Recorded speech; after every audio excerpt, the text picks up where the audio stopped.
Okay, so let's talk about barbecue. We're doing pulled pork barbecue for, looking at the southeast. So let's talk about barbecue a little bit. Now, this is a char grill acorn grill is what it's called. I haven't told a lot of you guys. Some of you guys know this. I have a competition KCBS, Kansas City Barbecue Society competition barbecue team. We travel around and we do barbecue competitions kind of all over the southeast and stuff like that. So in my backyard I've got this big huge trailer smoker. It can fit at least a 200-pound whole hog on there, or about 25 pork butts, things like that on it at one time. We're just going to cook one today, so we really don't need that large of a setup.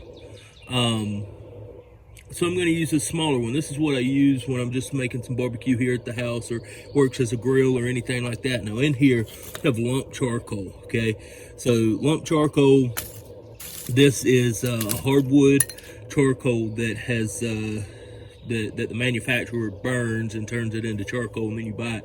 Works really well because it's very consistent with its heat. And so what we're going to do, this is the same company, Royal Oak.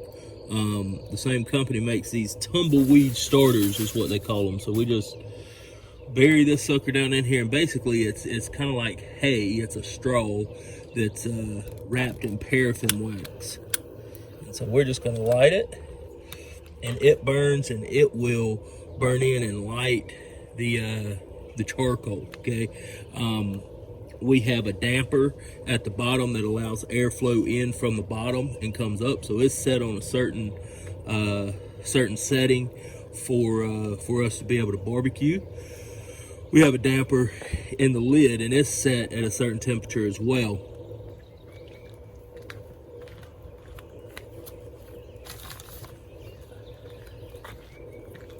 Once the charcoal gets ready to go, we're going to put these hardwood blocks in there. This is pecan.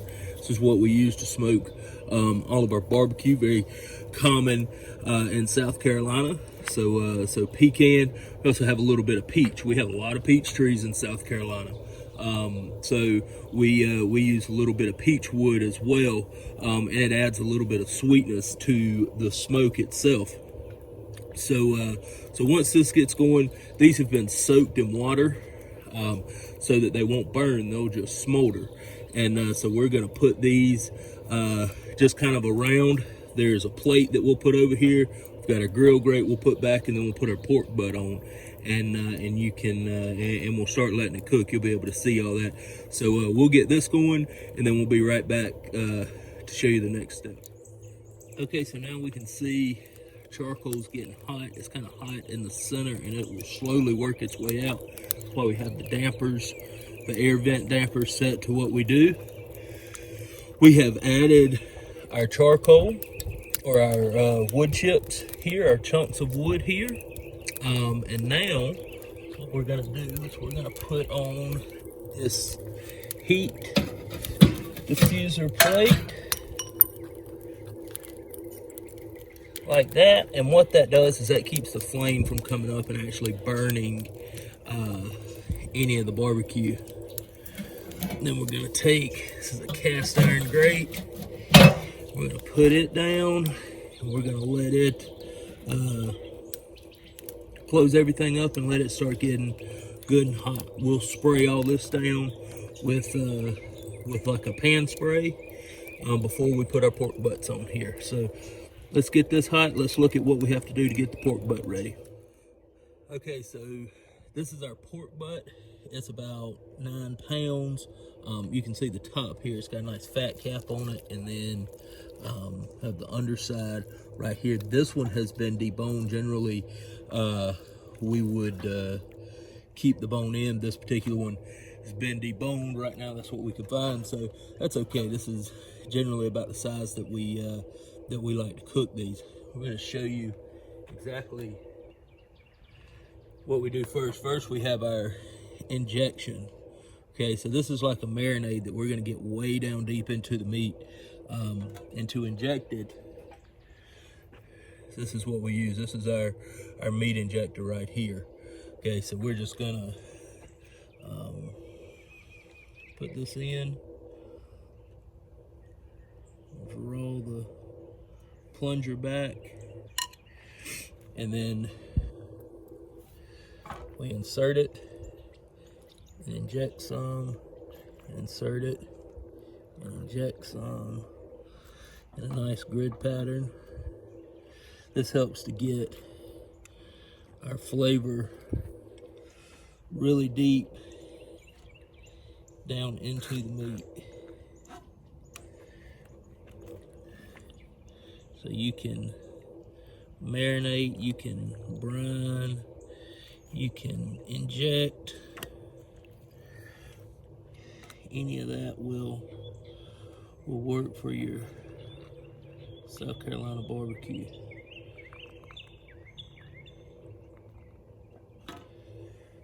Just a little bit more here.